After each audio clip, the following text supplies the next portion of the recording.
Boa tarde, estamos iniciando mais um show da tarde, mais uma semana. Hoje é dia 23 de novembro, o ano é 2020. É claro que é sempre um prazer, uma oportunidade nós estarmos juntos. E hoje nós temos o prazer, o privilégio, a honraria de receber um dos mais notáveis juiz do nosso planeta. E, é claro, o nosso comandante, Koller, o nosso capitão da Marinha Mercante. Excelência, capitão, um prazer em recebê-lo, tudo bem? Tudo bem, muito prazer em retornar a casa e hoje vamos começar com a família Koller, na Marinha Mercante, 4 episódios. Estamos ansiosos. Podemos começar então com as imagens. Hoje nós temos várias imagens. Este é a capa do primeiro livro Koller no Brasil. Ali do lado esquerdo está o brasão da família e do lado direito está a ponte de comando ou passadiço de um navio entrando num porto inglês no século XIX. Ok. Nós vamos falar sobre este moço aí. Este moço é meu bisavô, Charles Clerville Koller, que chegou ao Brasil e deu origem à família Koller no Brasil. Ele entrou pelo Pará, comandando o próprio barco, chamado Eureka, o primeiro navio a vapor, um dos primeiros navios a vapor com casco, que a gente pode chamar de carcaça para os leigos, em aço. Ele chegou um pouquinho antes de 1857. Ok. A história dos Koller começou a ser contada com este moço aí, Gerardo Magela Koller Lopes. Ele, na década de 70, foi o primeiro que se interessou em responder parte dessas perguntas que a humanidade faz. Quem somos? De onde viemos? Para onde vamos? Pelo menos o de onde viemos, ele trabalhou para responder. Na década de 70, ele rodou metade do Brasil em busca de dados e informações para a família. Ok. E no ano 2000, ele foi substituído por este moço chamado Carlos Francisco Koller Ferreira Lima, que é trineto do primeiro Koller no Brasil, é aquele que apareceu a primeira imagem, o meu bisavô, Charles Clerville Koller. O Gerardo Koller é bisneto, como eu, do Charles Clerville Koller. Este, que é o historiador, Carlos Koller, é trineto do Charles Clerville Koller. Este moço, desde o ano 2000, está dedicado a escrever a história da família. Ele escreveu aquele primeiro volume que apareceu e sobre o qual nós vamos falar hoje. Aí ele está em Nova York, ele esteve várias vezes nos Estados Unidos, Inglaterra, Escócia, Canadá e em dezenas de estados brasileiros, até de carro alugado, bicicleta, ele andou em busca de informações para a família. E hoje o livro que ele escreveu, esse primeiro, ele já terminou o segundo, e nós vamos falar na próxima conversa sobre o segundo livro. Ele mora no Amazonas e, como eu disse, há 20 anos vem se dedicando a isso. Ele, tanto nos Estados Unidos quanto nos outros países, ele esteve em lugares como cartórios, cemitérios, igrejas. Nos Estados Unidos ele consultou, pode cortar para mim, por gentileza. Nos Estados Unidos ele consultou a Ellis Island, a ilha Ellis, na entrada do porto de Nova York, junto à Estátua da Liberdade, que por ela passaram 13 milhões de imigrantes. Esses 13 milhões de imigrantes que entraram nos Estados Unidos, hoje deram origem a mais de 40% da população americana, 100 e tantos milhões. A nossa família chegou antes dessas duas levas maiores. Nós vamos falar sobre isso. E ele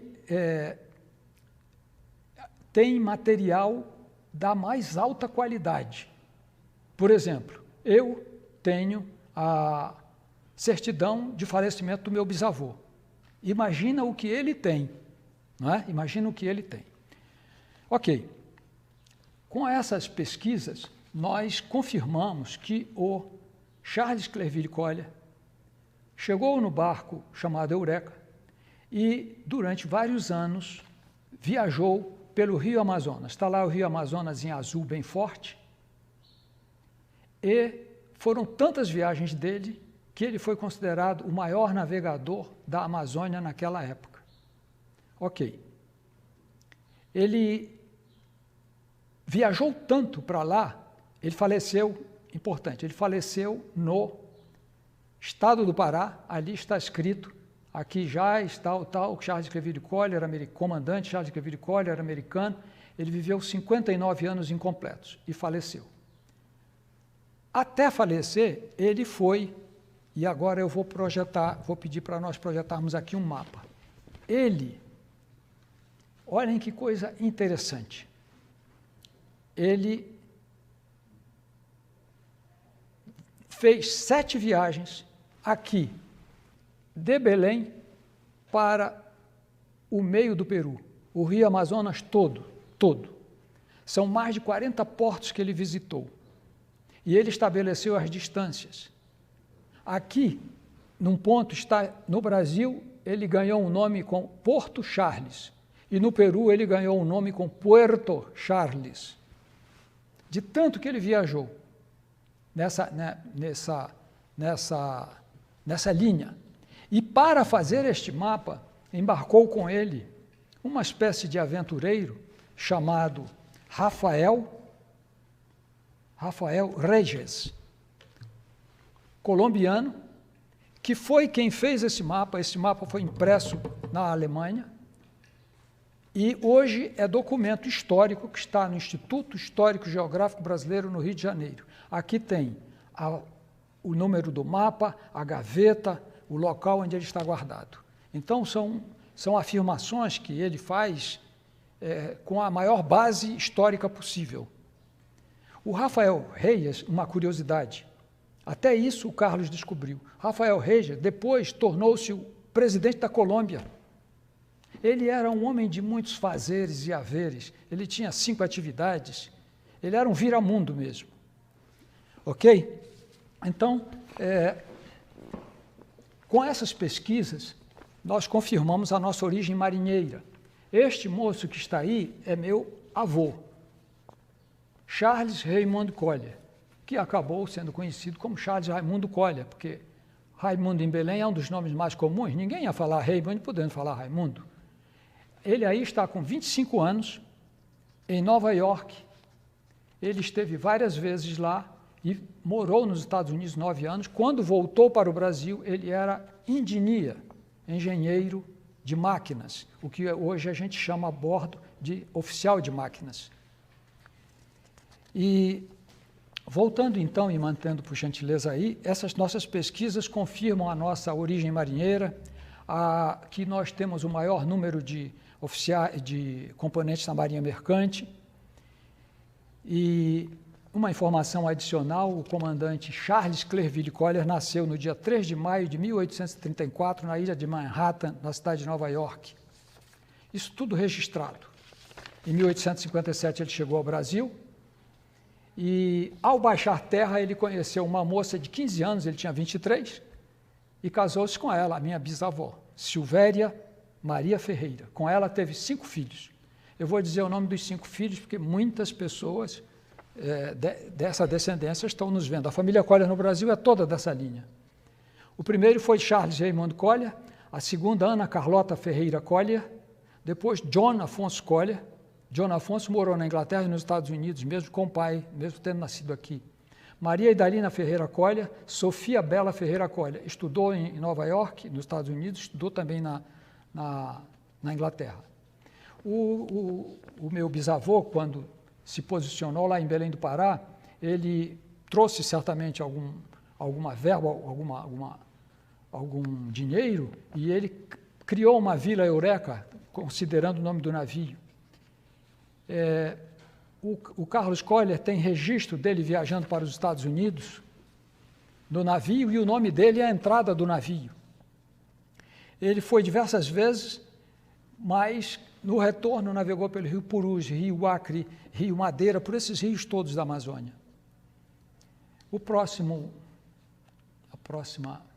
E aí o meu avô, com 72 anos, eu acho que ele aí parece com Anthony Quinn, para as pessoas mais antigas. O próximo, por favor, agora vamos tocar várias fotos. Este é meu tio Charles, irmão do meu pai, filho do Charles Clerville Collier, irmão do Charles Raymond Collier. Ele serviu na Marinha Mercante Iugoslava, aí ele está em 1943 em Newfoundland, no Canadá. Ok. Aí este mesmo, meu tio, já com mais idade. Ele fez a Segunda Guerra pela Inglaterra, casou-se com uma inglesa, os serviços dele foram reconhecidos, ele foi premiado pelo governo britânico e ganhou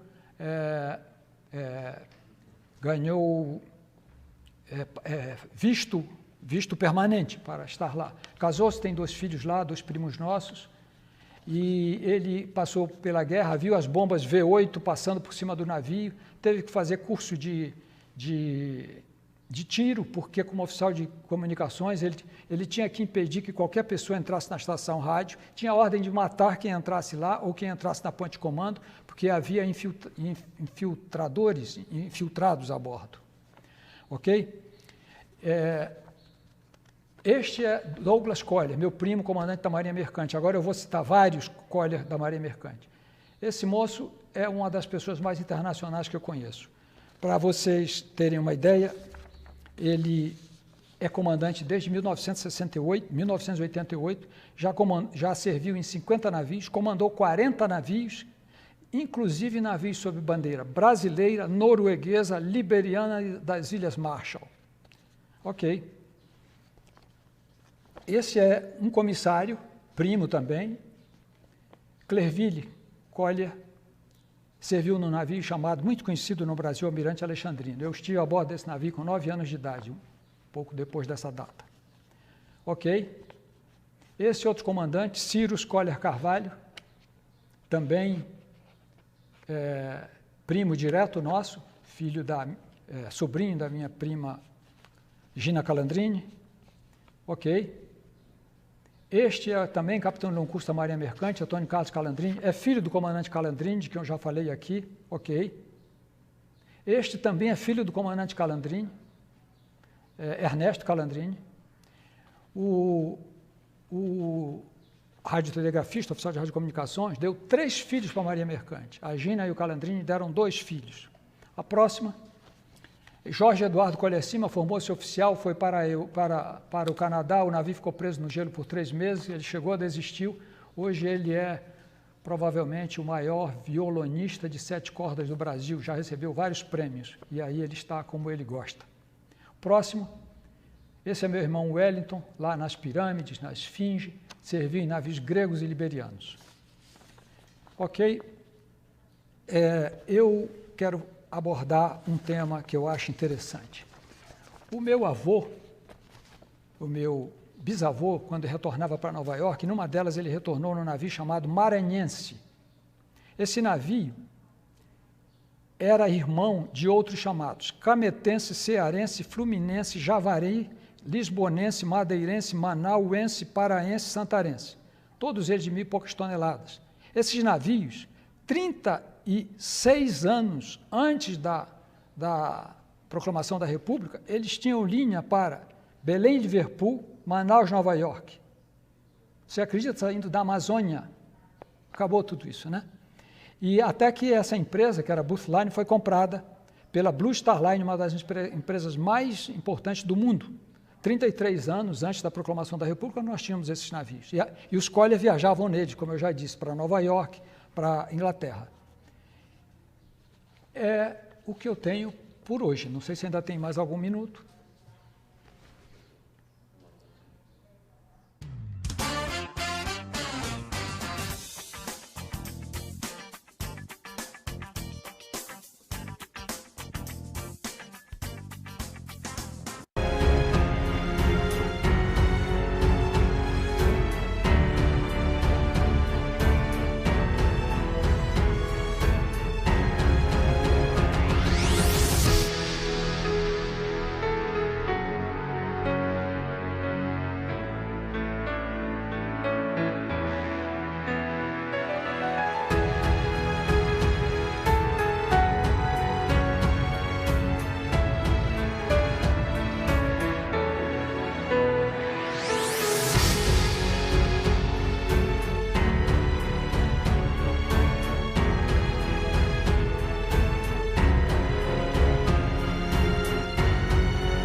Novidades no ar. A propaganda é o grande negócio para acelerar o sucesso do seu empreendimento. Conheça os produtos para você ter sucesso. Show da Tarde com Tadeu Soares e sua equipe. Rádio Mais Alegria M1060. Programa Tadeu Soares é um show. Jornal Fixperto, chegando na Grande Florianópolis. O seu jornal. Ligue agora e boa sorte. 3372-8588.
Boa tarde, o Show da Tarde continua.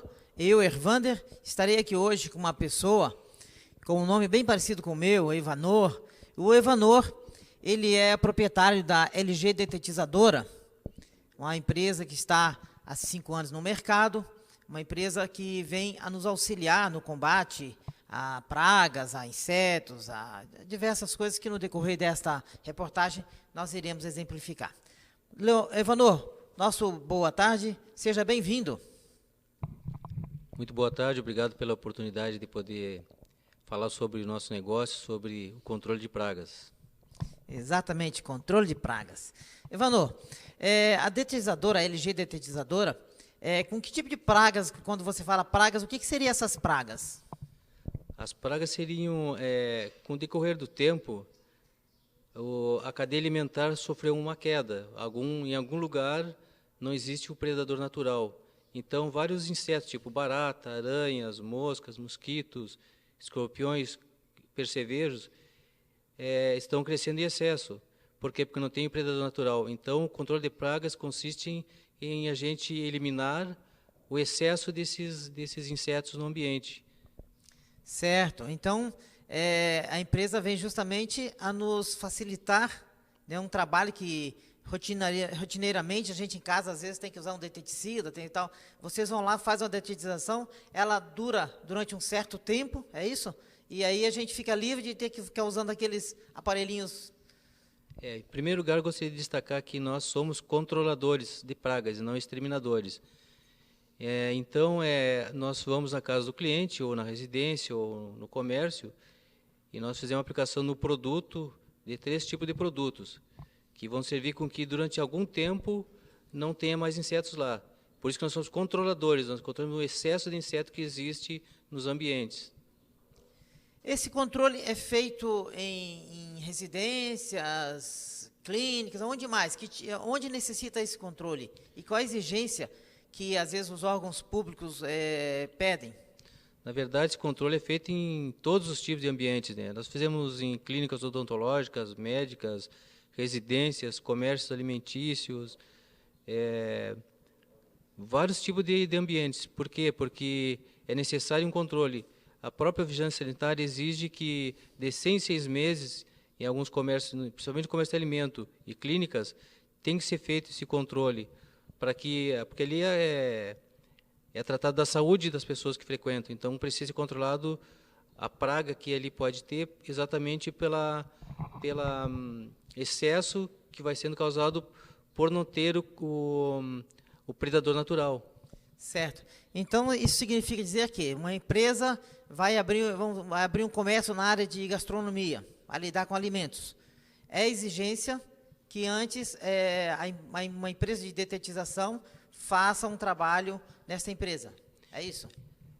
É preciso que ela esteja com o ambiente totalmente livre de qualquer tipo de praga e esteja com um ambiente também limpo, um ambiente higienizado, que é exigido por lei, principalmente no controle na venda de alimentos, na manipulação de alimentos, precisa ter esse controle. Certo. Então, podemos dizer que uma detetização ela vai incluir também uma sanitização? Vai incluir uma desculpinização?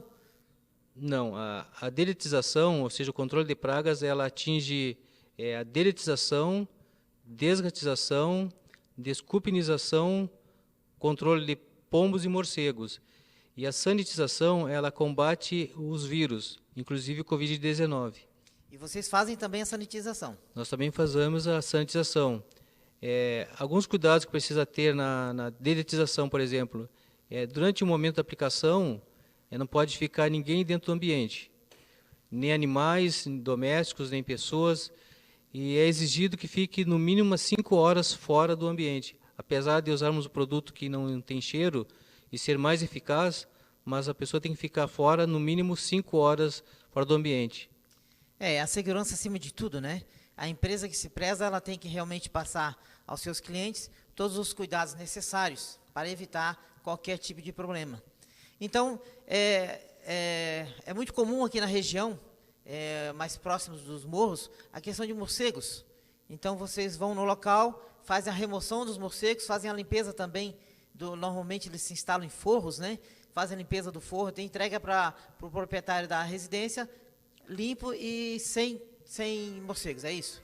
Inclusive, até a questão dos morcegos, ele é bem demorado o trabalho. Por quê? Porque exige que seja feito que geralmente desinstalar os morcegos, que já vão estar instalados lá no ambiente que for chamado. Então, a gente precisa primeiro tirar eles de lá, porque o morcego ele é protegido por lei e não pode ser morto. Ele apenas tem que fazer com que ele saia do ambiente. Então, tem que ser tirado o morcego de lá. Então, remover do local. Remover do local. Tá certo. E pombos também, né? Pombos da mesma forma. É um cuidado muito especial que tem que ter com os pombos e morcegos, por causa o morcego, a urina dele e as fezes dele, e o pombo também.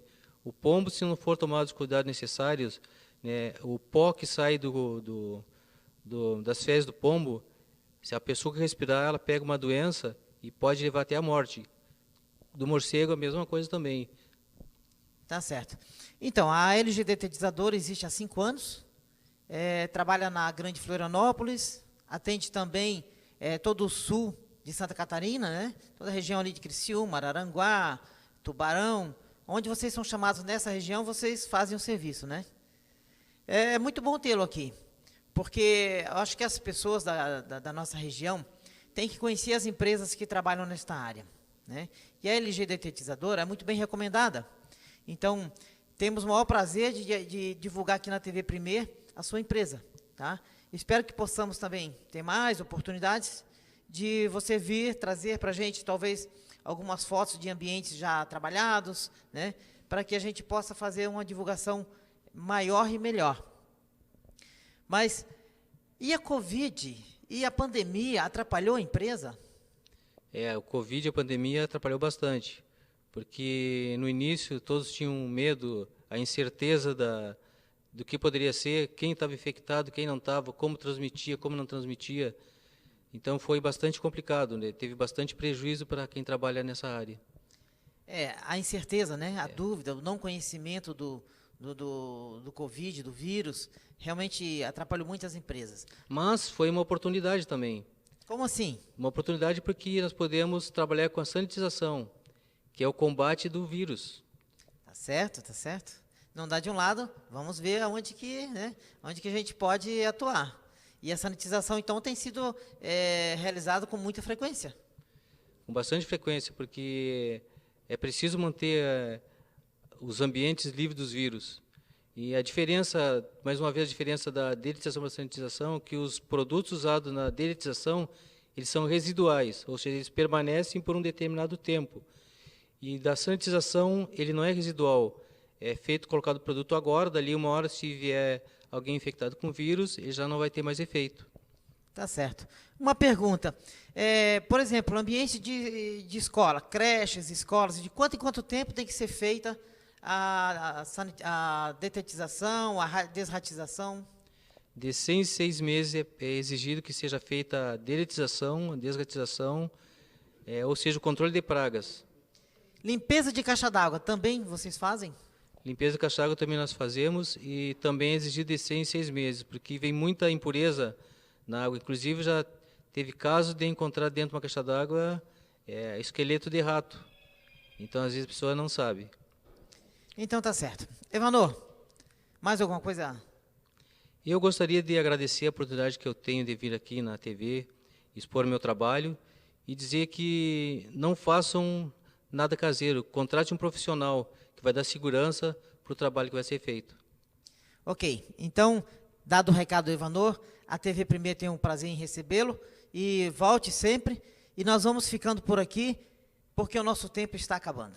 Evanor, que a sua empresa seja sempre um sucesso, que já é, que permaneça fazendo bons serviços, serviços que tragam à comunidade, à população, a segurança. E a TV vai ficando por aqui com o Show da Tarde.